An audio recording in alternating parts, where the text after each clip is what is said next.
यूरोपीय ममालिक टूट रहे हैं, जो नहीं टूट रहे वो यूरोपीय इत्तेहाद से निकल रहे हैं। जिनको ईसाइयत के मुकद्दस मिशन की तकमील के लिए इकट्ठा किया गया था, वो अब रंग व नस्ल और कौमियत की बुनियाद पर नई सरहदों के मुतालिबात करने लगे हैं। ब्रेक्जिट का लफ्ज यूरोपीय यूनियन से निकलने के कानूनी रास्ते को कहा जाता है। यूरोपीय यूनियन के कानून में जिस तरह रुकनीयत की शराइत हैं, वहीं उससे निकलने के लिए भी तरीका कार मौजूद है। कितना अजीब है कि सेकुलर यूरोप अपनी तासीस की गोल्डन जुबली मुकद्दस वेटिकन सिटी में पोप के हमरा मनाकर अभी फारिग भी न हुआ था कि उसी साल उसकी टूट फूट शुरू हो गई। ब्रेक्जिट का इस्तेमाल यूरोप की तारीख में पहली बार हाल ही में बरतानिया ने किया है। बरतानिया में कौम परस्ती की ये सूरत हाल है कि गुज़िश्ता चंद सालों से लंदन में फ्रेंच, जर्मन और दीगर यूरोपीय अक़वाम के लिए नफरत अपनी आखिरी हदों को छू रही है। 9/11 के बाद जिस रवैये का मुसलमानों को सामना था, अब लंदन में उसी तूफानी बदतमीजी का सामना यूरोपीय अक़वाम कर रही हैं। यूरोपियों बरतानिया छोड़ दो की आवाजें इतनी बुलंद हो गईं कि मजबूरन बरतानिया को इस मसले के हल के लिए रेफरेंडम करवाना पड़ा। रेफरेंडम में बरतानवी लोगों की अक्सरियत ने यूरोप छोड़ने के हक में फैसला दिया। यूं बरतानिया ने रेफरेंडम के जरिए यूरोप को हमेशा के लिए खैराबाद कह दिया। दीगर यूरोपीय अक़वाम भी ब्रेक्जिट के लिए पर तोल रही हैं। यूनान के मुआशी दिवालिये और अब कौम परस्ती की इस लहर ने यूरोपीय इत्तेहाद के गुब्बारे से हवा निकाल दी है। यूरोप भर में कौम परस्त इक़्तिदार में आ रहे हैं। हिटलर, जिसे यूरोप में नफरत और जुल्म का इस्तिआरा समझा जाता है, उसकी कौम परस्त नाजी पार्टी पहली बार जर्मन ऐवानों में पहुंच चुकी है। लाजिमन वो यूरोप से अपने ऊपर ढाए गए मजालिम का बदला लेना चाहेगी। हॉलैंड में दाएं बाजू के कौम परस्त इक़्तिदार के लिए फेवरेट समझे जा रहे हैं। फ्रांस की सूरत हाल ये है कि हालिया सदारती इंतखाबी मुहिम का बुनियादी मुतालिबा ब्रेक्जिट था। दूसरे नंबर पर आने वाली सोशलिस्ट फ्रांसीसी सदारती उम्मीदवार ने इक़्तिदार मिलने पर ब्रेक्जिट पर रेफरेंडम का वादा भी किया था। ब्रेक्जिट की आवाजें यूरोप के चार जानिब से बुलंद हो रही हैं। इससे आप यूरोपीय अक़वाम की बेचैनी का अंदाजा कर सकते हैं। यूरोप लर्जा है। उसे ये समझ नहीं आ रही कि ईसाई ममालिक यूरोप को क्यों छोड़ना चाहते हैं। जिन ममालिक से ब्रेक्जिट की आवाजें बुलंद नहीं हुई, वो अंदरूनी टूट फूट का शिकार हो रहे हैं। कातालोनिया स्पेन साबिका उंदलस का एक खुद मुख्तार और खुशहाल सूबा है। उनका ये मुतालबा है कि हम स्पेनी नहीं हैं, हम तो कातालोनी हैं। हमारी अपनी जुबान, अपना झंडा और अपनी कौम है। हम अपने बेशबहा वसाइल स्पेन को क्यों दें? इसलिए हम स्पेन से अलग होना चाहते हैं। कातालोनिया का मुकामी इलेक्शन स्पेन से अलहदगी के नारे पर हुआ और स्पेन से अलहदगी के हामी इक़्तिदार में आ गए। उन्होंने स्पेन से अलहदगी पर रेफरेंडम करवाया और कातालोनिया के 90% वोटरों ने स्पेन से अलहदगी और कातालोनिया की आज़ादी के हक में फैसला दे दिया। अब स्पेन में एक तूफान बरपा है कि कातालोनिया को किसी तरह अलहदा होने से रोका जाए। कोई यूरोप के नाखुदाओं को जाकर बताए कि एक सदी कबल कौमियत, रंग व नस्ल के जिस बदबूदार जिन को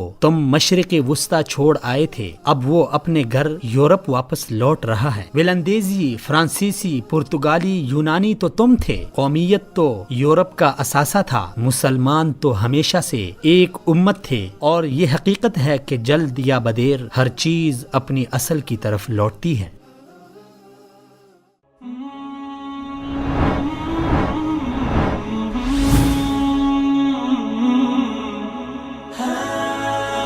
दुनियाए उर्दू का दरख्शां सितारा विसाल उर्दू।